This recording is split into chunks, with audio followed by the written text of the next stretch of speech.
Hello friends, welcome to my YouTube channel. I am Dr. Mangesh Doshi, working as a assistant professor in chemistry at Maratha Vidyaprasad Samaj, Nashik. Friends, up to now we have seen a gravimetric analysis, that is, the isolation and weighing of the element or a definite compound of the element in as pure as possible form. In this video, we will going to learn electrogravimetry. Friends, what is electrogravimetry? So it is the method in which the elements to be determined is deposited electronically upon the suitable electrode, and from the gain of weight of the electrode the amount of the metal in the sample is calculated. So electrogravimetry is nothing but the gravimetric analysis, but the only difference in gravimetric analysis, we are precipitating the our element in the form of compound, while in this gravimetric analysis that elements or that compound is deposited on electronically on the suitable electrode, and what is the gain in weight of that electrode, the amount of the metal in the sample is calculated. Friends, for that purpose we should know the theory of electrogravimetric analysis. We should know some terms which are used in the electrogravimetric analysis. First one is that Ohm's law. So this is very important law for our gravimetric analysis, electrogravimetric analysis. Ohm's law says that the current, that is I, is directly proportional to the electromotive force E and inversely proportional to the resistance R. For electrolysis, the current is directly proportional to the electromotive force, that is volt, and inversely proportional to the resistance. In formula, that is I is equal to E upon R. In electrogravimetry, Faraday's law, that some laws are very important for the electrolysis. So first law of Faraday, the amount of substance liberated or deposited at an electrode during electrolysis is directly proportional to the quantity of electricity passed through the electrolyte. So how much electricity is passed through the electrolyte, that much depends upon that much the amount of substance liberated or deposited at the electrode while electrolysis. So the formula given by the Faraday's law, that is W is equal to Z into I into T. Z is the constant, that is depends upon the element. Z is equal to electrochemical equivalent for the particular element. I, that is a current in ampere, while T is a time in second. The quantity of electricity passed Q is given by the Q is equal to I into T. So quantity of the electricity, that is Q, that is the multiplication or product of electricity in ampere and time in second. So W is equal to Z into Q. The Faraday's second law is when the same quantity of electricity is passed through the different electrolyte, then the weight of the substances liberated or deposited at the respective electrodes are directly proportional to the chemical equivalents, that is equivalent weight of the substances. Suppose same amount, that same quantity of electricity is passed through the electrolyte which contains a copper and the electrolyte which contains a silver. Then the weight of the copper deposited to the weight of the silver deposited is directly proportional or is equal to the equivalent weight of the copper divided by equivalent weight of the Ag.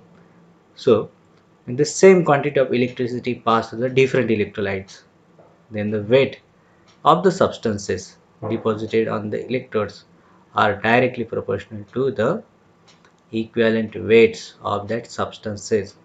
That will be the ratio of equivalent weight of the copper depends upon equivalent weight of the silver. So that depends upon the equivalent weight.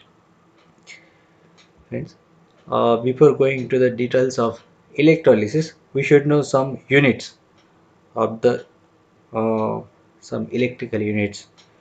First, we'll see Coulomb. So it is the unit of electricity, the amount of electricity. It is defined as the quantity of electricity passing when the current of 1 ampere flows for the 1 second. Then that is called as 1 coulomb. So coulomb is the unit for quantity of the electricity. So coulomb is equal to ampere into second. That is Q is equal to I into T. So the amount of electricity, the unit is ampere second. That can be called as a coulomb. In other words, coulomb is also defined as the quantity of electricity which liberates or deposits 0.001118 gram of silver or 0.00000104 gram of hydrogen. Second unit is ampere. So ampere is a unit of current. It measures the strength of current. It is defined as the current which liberates 0.001118 gram of silver or 0.00000104 gram of hydrogen. So ampere is a unit of current. Ohm, that as you know that it is the unit of electrical resistance. So unit of resistance. It is defined as the resistance at 0 degree Celsius of the column of Hg, that is mercury, of uniform cross section. That cross section is 1 square millimeter and 106.3 cm long and weighing around 14.452 gram. That resistance is called as 1 ohm resistance. So the resistance unit is ohm. Another unit is volt. Now volt is the unit of electromotive force. Electromotive force, that is potential difference. It is defined as the difference of electrical potential that is necessary to send a current of 1 ampere through the resistance of 1 ohm. So the volt is the potential difference which is required to pass a 1 ampere current through 1 ohm resistance. That potential difference is called as volt. Next unit is Faraday. It is the quantity of electricity. It is the quantity of electricity required to liberate 1 gram equivalent of any substance from its solution. That quantity of electricity is called as Faraday. So 1 Faraday is equal to 96,493 coulombs. So 1 Faraday is the electricity which is required to liberate 1 gram equivalent of any substance from its solution. That is called as 1 Faraday. So 1 Faraday is equal to 96,493 coulomb. Next unit is electrochemical equivalent, that is called as ECE in short. Electrochemical equivalent.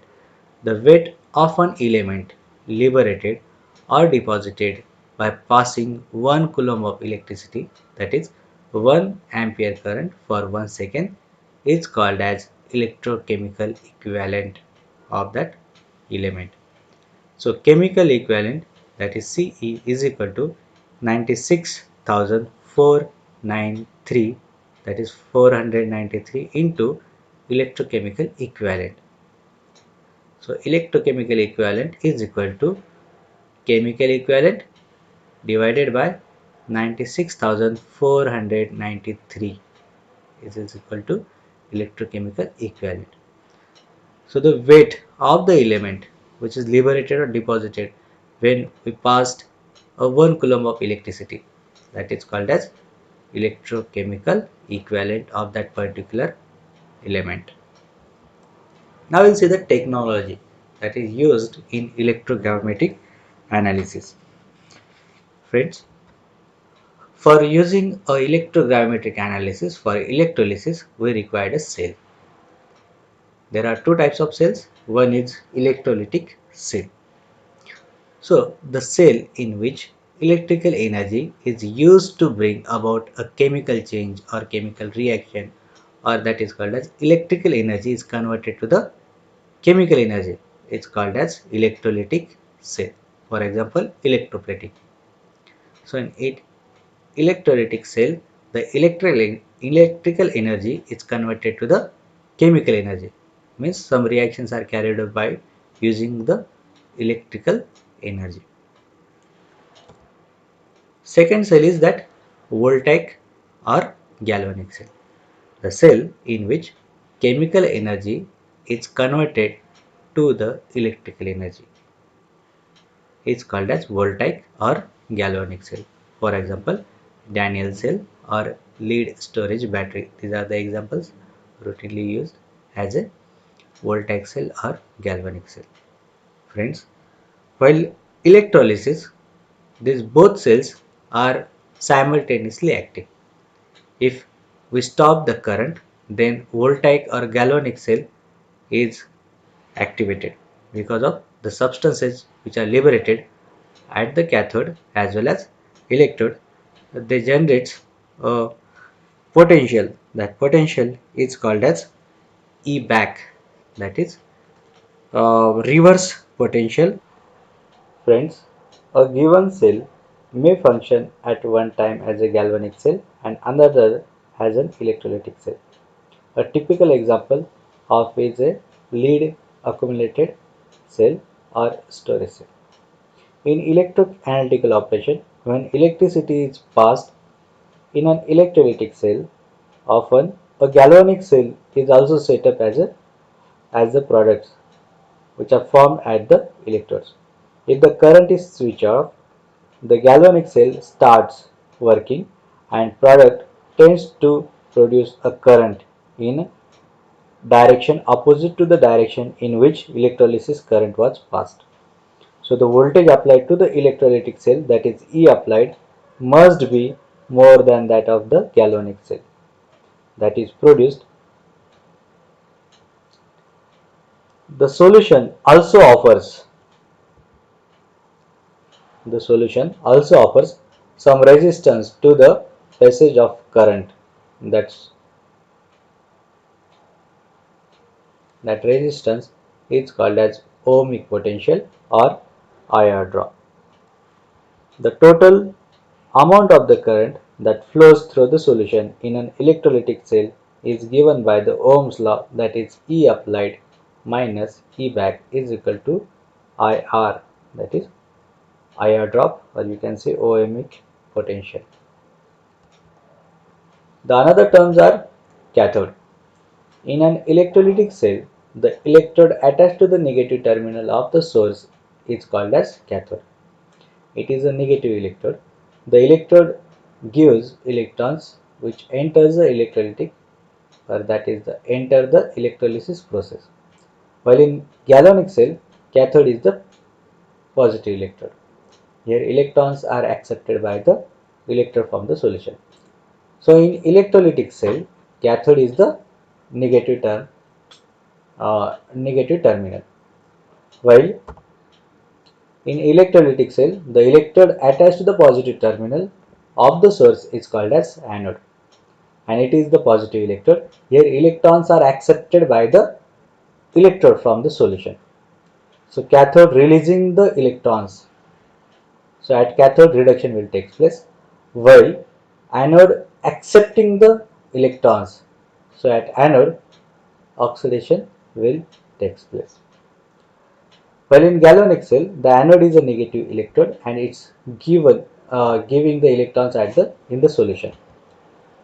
But one thing is, remember, it should be noted that the conventions regarding naming of electrodes like cathode and anode in galvanic cell are exactly opposite to those used in electrolytic cell. So cathode of the electrolytic cell is the anode of galvanic cell, and anode of the electrolytic cell is the cathode of galvanic friends, next term is current density. It is defined as the current flowing per unit area of the electrode surface. So current density is depends upon the area, that is surface area of the electrode. So that is the current flowing per unit area of the electrode. So I upon cm centimeter, that is centimeter square. Another term is current efficiency. Is the ratio of actual amount of substance deposited to the theoretical amount expected to be deposited during the electrolysis is called as current efficiency.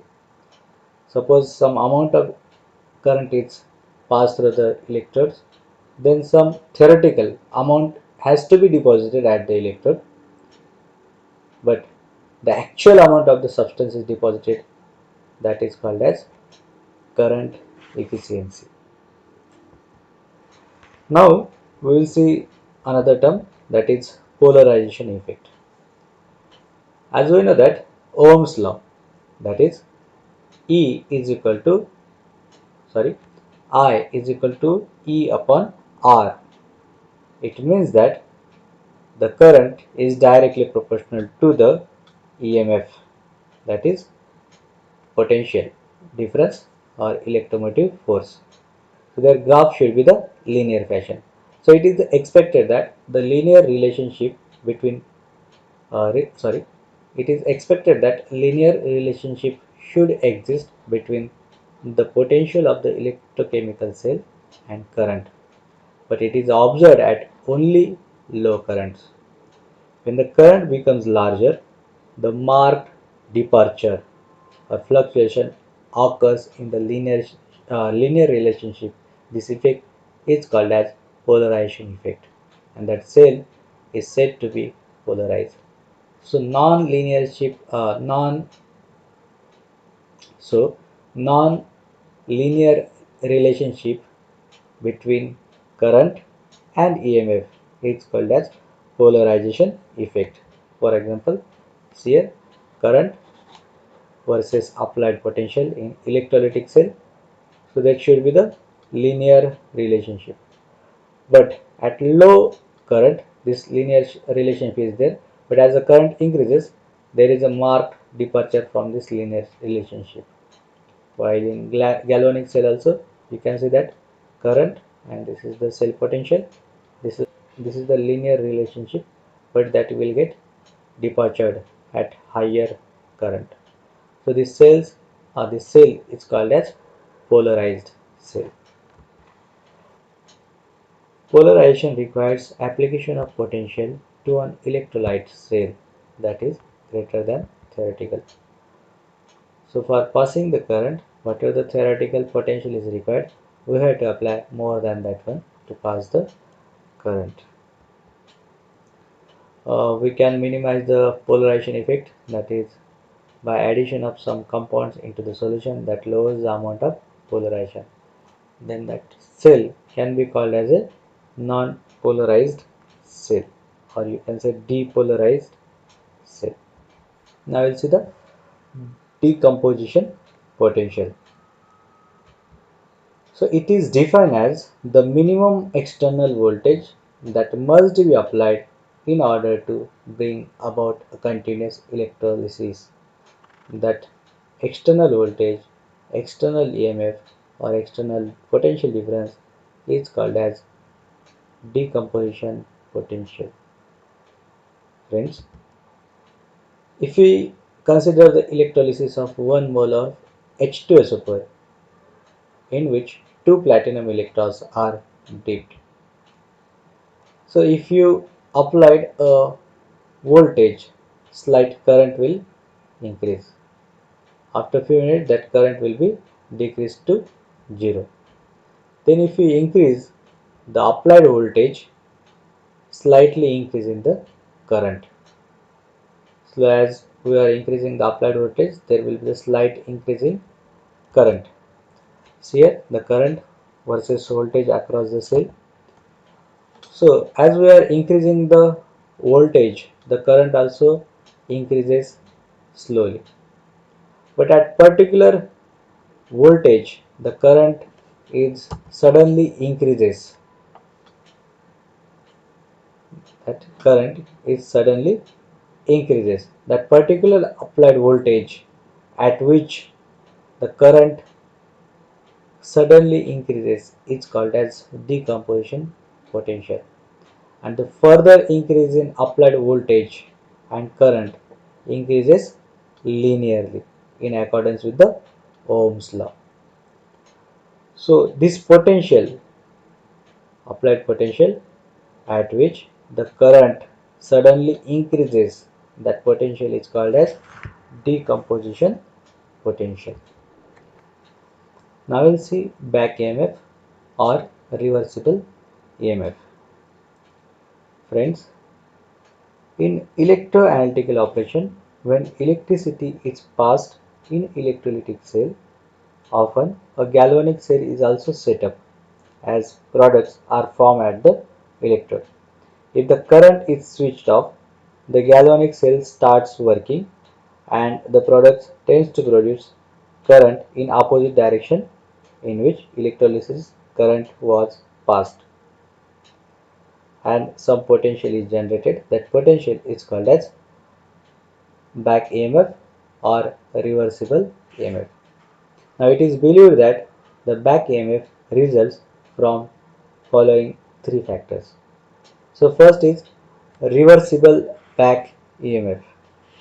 This is the reversible EMF of the galvanic cell set up by the passage of electrolytic current and is based upon concentrations of the solute in bulk of the solution.